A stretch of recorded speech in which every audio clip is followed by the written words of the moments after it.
3,000 চলছে নিলামের হাক ডাক, তবে এক ভিন্ন ধর্মী নিলাম। কারণ এই নিলামে বিক্রি হয় দান ও মানতের হাঁস, মুরগি, গরু, ছাগল সহ বিভিন্ন ধরনের দান সামগ্রী। শুক্রবার হলেও অনেক মানুষ এখানে দান করে, বিভিন্ন পাইকাররা থাকে ওপেন নিলামটা নেওয়ার জন্য। তো এটা আসলে আকর্ষণীয় বিষয়। প্রতিদিন বাদাসর এমন নিলামের আয়োজন হয় কিশোরগঞ্জের ঐতিহাসিক পাগলা মসজিদে।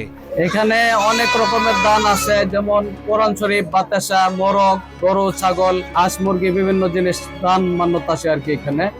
এখানে তো আসলে মুসলমানদের পাশাপাশি অন্যান্য ধর্মাবলম্বী লোকজনও আছে, নানান ধরনের লোকজন আছে এখানে, সারা বাংলাদেশ থেকে সবাই দান করে এখানে। সাধারণত প্রতি 3 মাস অন্তর অন্তর খোলা হয় ঐতিহাসিক এ মসজিদের দান বাক্সগুলো।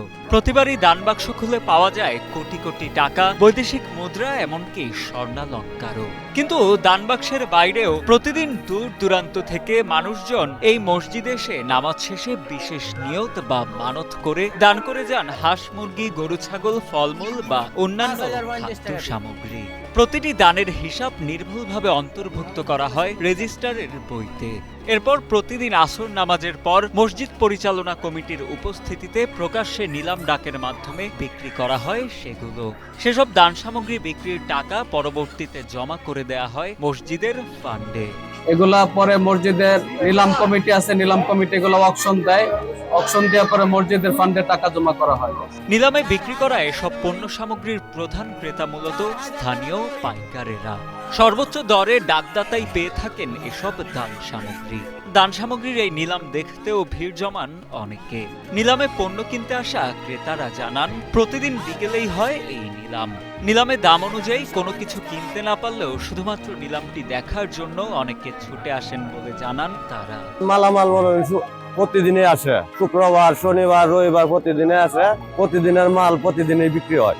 কিশোরগঞ্জ পাগলা মসজিদে নিলামে অনেক মাল আছে, ছাগল, বরাবরই হাঁস, মুরগি, এগুলি আমরা কিনা বাজারে বাজারে নিয়ে বিক্রি করি। কিশোরগঞ্জ জেলার ওয়াকফ ইন্সপেক্টর মোহাম্মদ আলাউদ্দিন জানান, প্রতিদিন বিকেলে প্রকাশ্যে সবার সামনেই নিলামে বিক্রয় করা হয় দৈনন্দিনের দান সামগ্রী। বিক্রিলব্ধ নগদ অর্থ পরবর্তী কার্যদিবসে মসজিদের ব্যাংক অ্যাকাউন্টে জমা করা হয়।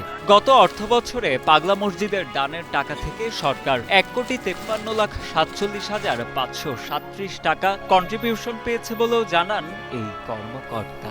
এই ঐতিহাসিক পাগলা মসজিদটি গণনা পর্যন্ত বাংলাদেশ সরকারের ধর্ম বিষয়ক মন্ত্রণালয়ের অধীনে বাংলাদেশ ওয়াকফ প্রশাসনে তালিকাভুক্ত রয়েছে। এখানে প্রতি বছর আপনার আয় ব্যয় রিটার্নটা এখানে যে কর্তৃপক্ষ আছে, জেলা প্রশাসক মহোদয় বা সেক্রেটারি মহোদয়, তারা দিয়ে থাকেন। সেটা আমি অডিট করে থাকি। বাংলাদেশের প্রত্যন্ত অঞ্চল থেকে ধনী, গরিব এবং জাতি, ধর্ম, বর্ণ নির্বিশেষে এখানে এসে থাকেন।